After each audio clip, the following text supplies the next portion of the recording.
તાજા સમાચાર તમારી ભાષામાં મેળવવા માટે ડાઉનલોડ કરો ગુજરાતી મિડ ડેની એપ। सवाल पहले ये उठ रहा है कि गुजरात क्या गेटवे बन गया है ड्रग्स का, क्योंकि 2022 में भी पानोली जो अंकलेश्वर हमारे डिस्ट्रिक्ट भरूच अंकलेश्वर में आता है वहाँ पे भी ड्रग सीज हुए थे। अभी अगस्त में दहेज में वहाँ पे भी 1300 करोड़ के ड्रग्स सीज हुए थे। अब कल आपने जो खबर सुनी, जो बड़ी खबर सुनी है, तो चक्कर क्या है, लोकसभा 2024 के चुनाव के वक्त भी जब इलेक्शन कमीशन की रिपोर्ट आई तो 30% जो ड्रग्स बरामद हुए हैं वो गुजरात से हुए हैं। तो पूछना हम ये चाह रहे हैं कि गुजरात में क्या साठगांठ है कि लगातार ड्रग्स, और ये तो सिर्फ रिपोर्टेड न्यूज है। मैं आपसे ये कहना चाह रही हूँ कि ऐसे वारदात रोज छोटे छोटे हो रहे हैं, जिसकी वजह से सरकार जो है अब जागरूक होने की कोशिश कर रही है और एंटी ड्रग लॉज कंजम्पशन के लिए भी लाने की कोशिश कर रही है, और जो ये बरामद हो रहे हैं। पर जो ये नशे की बीमारी है ये पूरे समाज को खोखली करती है, और ये जो लड़ाई है ये पूरे समाज की है। इसमें है अवेयरनेस की जो बात करनी है, रिहैबिलिटेशन की बात करनी है, ये हम सबको करनी है, हम सबकी जिम्मेदारी बनती है, चाहे घर पे माँ बाप हों, स्कूल में शिक्षक हों और जो समुदाय के नेता हों। तो पर मैं कहना चाहूंगी कि हम उड़ता पंजाब की बात सुनते थे, पर उड़ता गुजरात जरूर होता जा रहा है। हम लोग तो गांव गांव घूमते हैं, हम लोग जमीन पे घूमते हैं। खास करके मैं अपने क्षेत्र भरूच की बात करूं तो आप जाएंगे, आजकल जो गांव के युवा हैं ये नशे में धुत घूम रहे हैं, और ये एक बहुत बड़ी बीमारी बन चुकी है।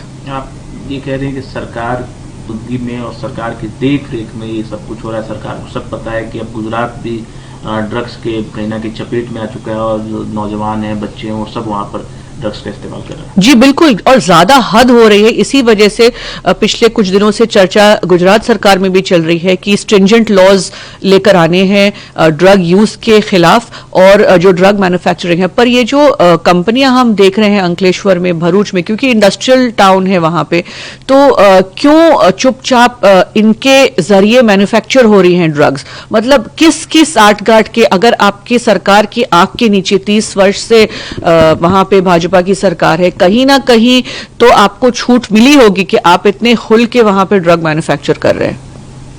आप लोग विपक्ष की भूमिका निभा रहे हैं लंबे वक्त से जी। आप लोग क्या कुछ सरकार को इन बातों को बताते हैं, या कुछ जागरूकता अभियान या कुछ सर्च ऑपरेशन टाइप का आप लोग भी कुछ वहां पर चला रहे हैं? विपक्ष लगातार आवाज उठाती जा रही है, पर विपक्ष आवाज ही उठा सकती है, विपक्ष और कर क्या सकती है। पर आज ये लड़ाई जो मैं कह रही हूँ, जैसे मैंने कहा कि ये समाज की, पूरे समाज की लड़ाई है। इसमें मैं पॉलिटिक्स के बारे में नहीं बात करना चाहती, मैं पॉलिटिक्स नहीं करना चाहती। मैं ये कहना चाहती हूँ कि हम सबकी जिम्मेदारी है, सरकार की, विपक्ष की, पूरे समाज की, कि हम अपनी युवा पीढ़ी को और उनके भविष्य को बचा सकते हैं। हम सबको साथ मिलकर आना होगा, और हम सबको साथ मिलकर इसका कोई हल निकालना होगा। अंकलेश्वर में क्या पहले भी ऐसा मामला सामने आया है ड्रग्स? लगातार, अभी मैंने कहा अंकलेश्वर में आपने कल देखा, पानोली है जो दो वर्ष पहले, पानोली भी वहीं, पानोली GIDC जो है अंकलेश्वर में ही है, वहां पे भी ड्रग बस्ट हुए हैं। दहेज जो है वो भरूच डिस्ट्रिक्ट में ही आता है, वहां पे भी ड्रग बस्ट हुए हैं। तो ये लगातार होते आ रही है। तो बड़े बड़े जो सीजर्स हैं उसकी खबर आपको मिलती है, पर ये सुर्खियों में हमेशा रहता है। मैंने अभी थोड़ी देर पहले कहा कि 30% जो नशा ड्रग्स हैं वो लोकसभा चुनाव के वक्त गुजरात से बरामद हुए थे। आखिरी सवाल, कुछ दिनों पहले जीतू पटवारी जो मध्य प्रदेश कांग्रेस के अध्यक्ष है, इस बात का जिक्र कर रहे थे कि मध्य प्रदेश में भी किस तरीके से ड्रग्स की खेप पकड़ी जा रही है, और बड़ी संख्या में वहाँ भी नौजवान जो है ड्रग्स की चपेट में आ चुके। इस्तीफा मांग रहे थे वहाँ के मौजूदा उप मुख्यमंत्री का। वो कह रहे थे कि उनकी मौजूदगी में ये सब कुछ हो रहा है, उनको पूरी जानकारी है और उनके ही लोग जुड़े हुए हैं। क्या गुजरात सरकार के भी कुछ मंत्री या CM के निगरानी में या उनके जानकारी में सब कुछ हो रहा है? आप भी इस्तीफे की किसी की मांग करते हैं? नहीं, बट कहीं ना कहीं साठगांठ जरूर रही होगी, जिसकी वजह से आप नाक के नीचे इतने बड़ी संख्या में आप ड्रग्स को प्रोड्यूस कर रहे हैं, तो कहीं ना कहीं तो कोई खेल चल रहा है। एक दूसरा सवाल महाराष्ट्र से जुड़ा, उससे बाबा सिद्दीकी की हत्या कर दी गई।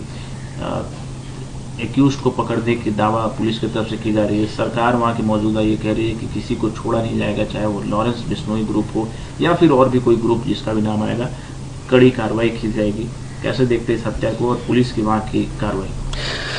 पकड़े गए हैं कुछ आरोपी, पर Y+ सिक्योरिटी दी गई थी। आपकी सरकार है वहां पे, आपके नाक के नीचे इतने बड़े नेता को खुलेआम मार दिया गया, तो आप सवाल तो उठाएंगे लॉ एंड ऑर्डर पे, मतलब कार्यवाही करना, उसके बाद ये सब तो बाद की बातें होती हैं।